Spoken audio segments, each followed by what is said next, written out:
মাঝে মাঝে পুরনো ফটো কিংবা পুরনো ভিডিও আমার ঘুরে ফিরে দেখতে বেশ ভালো লাগে।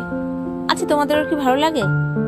হ্যালো সবাইকে, বেশ অনেক দিন পর স্পর্শের ছোঁয়া এটা মিনি ব্লগে তোমাদের সকলকে আনাই অনেক অনেক অনেক স্বাগত। আজকে এই ব্লগে খুব বিশেষ কিছু যে ক্যামেরা বন্দি করতে পেরেছিলাম ওই দিন এমনটা নয়, তবে মুহূর্তগুলো ছিল খুবই সুন্দর। আর এই মুহূর্তগুলো তৈরি হয়েছিল বৈশালীদির বাড়িতে। আর এই মুহূর্তগুলো একটু আলাদা রকম গুরুত্বপূর্ণ ছিল এই কারণেই, ওই দিন শুধুমাত্র আমরা মেয়েরা একত্রিত হয়েছিলাম বৈশালীদির ডাকে, বৈশালীদির বাড়িতে।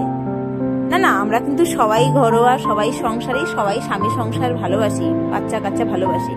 তবুও হয় না, মা হলাম তো কি হয়েছে, স্ত্রী হলাম তো কি হয়েছে, কোনো কোনো দিন শুধুমাত্র নিজেদের হওয়াটা কিন্তু ভীষণ জরুরি, বেশ ভালো লাগে।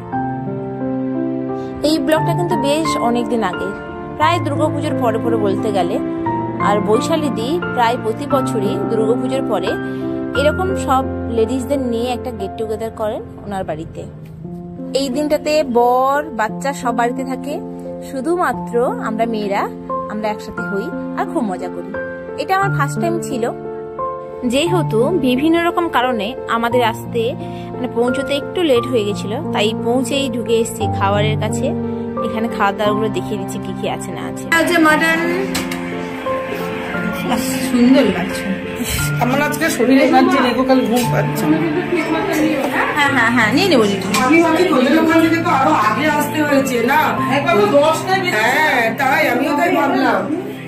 আজকে ভোর 6টা।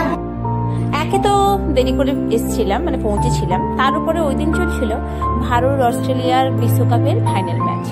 তো ওই ঘরে খেলা চলছিল, কিছুজন ওই ঘরে কিছুজন এই ঘরে।